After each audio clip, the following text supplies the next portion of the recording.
हरे कृष्ण। भक्तजनों, भगवान श्री हरि जी की प्रसन्नता के लिए और अपनी भक्ति को दृढ़ करने के लिए एकादशी तिथि सर्वश्रेष्ठ है। एकादशी के व्रत का पालन करने से मेरी शुद्ध भक्ति प्राप्त होती है, ऐसा भगवान स्वयं कहते हैं। आज आपके अपने चैनल कथापुंज की एकादशी व्रत कथा श्रृंखला में फाल्गुन माह कृष्ण पक्ष की पाप हरण और पुण्य प्रदायिनी विजया नामक एकादशी का वर्णन करने का प्रयास करते हैं। आइए विजया एकादशी की शुभकामना के साथ कथा और व्रत विधि श्रवण करते हैं। एक बार महाराज युधिष्ठिर जी ने भगवान श्री कृष्ण जी से पूछा कि हे जनार्दन, फाल्गुन माह के कृष्ण पक्ष की एकादशी का क्या नाम है, क्या इसकी विधि है, सो सब मुझसे कहिए। भक्त वत्सल भगवान श्री कृष्ण जी बोले, हे राजराजेश्वर, फाल्गुन माह के कृष्ण पक्ष की एकादशी का नाम विजया है। उसके प्रभाव से मनुष्य को विजय मिलती है। इस विजया एकादशी के महात्म्य के श्रवण व पठन करने से समस्त पाप नष्ट हो जाते हैं। एक समय देवऋषि नारद जी ने जगत पिता ब्रह्मा जी से पूछा कि हे भगवान, आप मुझे फाल्गुन माह के कृष्ण पक्ष की विजया नामक एकादशी का व्रत और विधान बतलाइए। ब्रह्मा जी बोले, हे नारद, विजया एकादशी का व्रत सभी प्रकार के पापों को नष्ट करने में सक्षम है। यह व्रत मनुष्य को विजय प्रदान करता है। त्रेता युग में श्री रामचंद्र जी को जब 14 वर्ष के लिए वनवास हो गया, तब वह श्री लक्ष्मण जी और जानकी जी सहित पंचवटी में निवास करने लगे। इस जगह जब रावण ने सीता जी का हरण किया, तो इस दुखद समाचार से श्री राम जी अत्यंत व्याकुल हुए और सीता जी की खोज में चल दिए। ढूंढते ढूंढते मरणासन जटायु के पास पहुंचे और जटायु से सीता जी के बारे में समाचार जानकर कुछ आगे चले।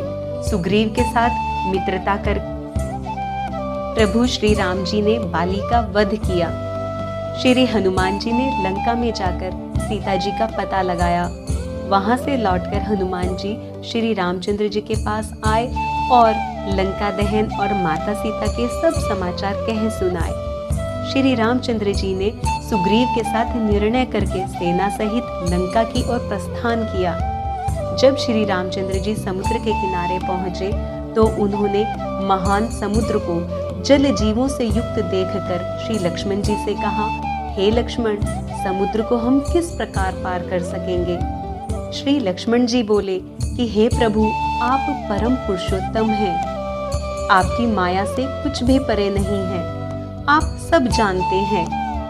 फिर भी यहाँ से करीब आधा योजन की दूरी पर कुमारी द्वीप पर बगदालभ्य नाम के मुनि रहते हैं, अतः उनके पास जाकर इसका उपाय पूछना चाहिए। लक्ष्मण जी के वचनों को सुनकर श्री रामचंद्र जी बगदालभ्य ऋषि के पास गए और उनको प्रणाम करके बैठ गए।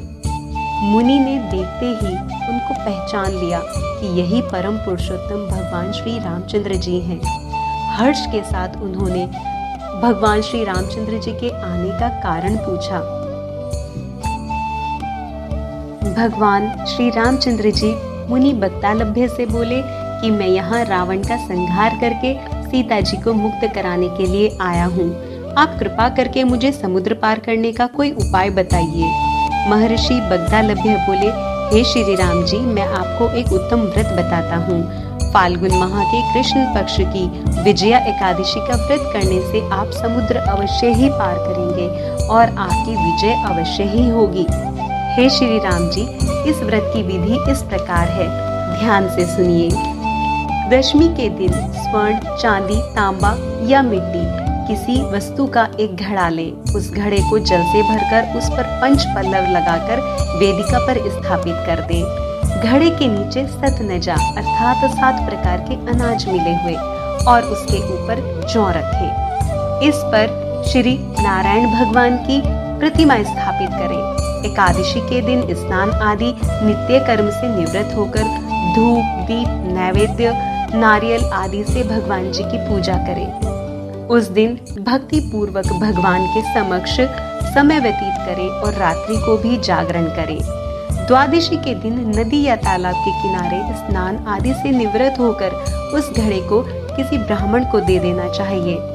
हे श्री राम, यदि आप इस व्रत को सेनापतियों के साथ करेंगे तो अवश्य ही विजयी होंगे। श्री रामचंद्र जी ने विधि पूर्वक विजया एकादशी का व्रत किया और इसके प्रभाव से विजय प्राप्त की। अतः हे राजन, जो मनुष्य इस व्रत को विधि पूर्वक करेगा उसकी दोनों लोकों में विजय होगी।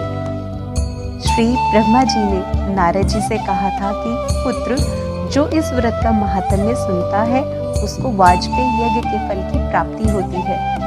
विजया एकादशी करके भगवान श्री रामचंद्र जी ने अपनी समस्या का समाधान प्राप्त किया। भगवान श्री हरि जी को एकादशी इतनी प्रिय है कि मनुष्य के रूप में अवतार लेकर स्वयं भी उन्होंने एकादशी का व्रत रखा। इसलिए हमें भी उनके आदर्शों का पालन करते हुए एकादशी का व्रत रखना चाहिए और अधिक से अधिक भगवान श्री हरि जी का नाम स्मरण करके अपने पापों से मुक्ति का मार्ग खोजना चाहिए। यदि हमारा यह प्रयास आपको भगवान श्री हरि जी की भक्ति से जोड़ता है तो कृपया अपने स्नेही जनों को भी भक्ति रस प्रदान कीजिए और इस वीडियो को लाइक, चैनल को सब्सक्राइब और शेयर कीजिए। आइए विजया एकादशी के व्रत और नियम जानते हैं। अपनी शारीरिक सामर्थ्य अनुसार व्रत रखना चाहिए। एकादशी का व्रत वैसे तो निर्जला भी रखा जाता है। यदि निर्जला संभव ना हो तो सजला व्रत भी रख सकते हैं। सजल व्रत नहीं रख सकते तो सफला अर्थात फलाहार ग्रहण करके भी व्रत रख सकते हैं, परंतु अनिवार्य रूप से चावल और अन्न का त्याग करना चाहिए। दशमी तिथि से व्रत के नियमों का पालन करें। कथा के अनुसार घड़े की स्थापना और व्रत पारण करते समय उसका दान करें। एकादशी तिथि को प्रातः काल स्नान आदि से निवृत्त होकर व्रत का संकल्प करें। श्री हरि विष्णु जी को धूप, दीप, नैवेद्य, गंगा जल, फल, फूल और तुलसी पत्र अवश्य निवेदन करें। दिन में श्री हरि जी का नाम स्मरण करते रहें और संध्या समय दीपदान और आरती करें। अपने मन के भावों को शुद्ध रखें। एकादशी से अगले दिन नियत समय पर व्रत का पारण ब्राह्मण को दान दक्षिणा देने के उपरांत ही करें। अगली एकादशी की कथा के साथ फिर उपस्थित होंगे। तब तक आप भजते रहिए हरे राम, राम राम, हरे हरे, हरे कृष्ण, कृष्ण कृष्ण, हरे हरे। जय श्री राम, जय श्री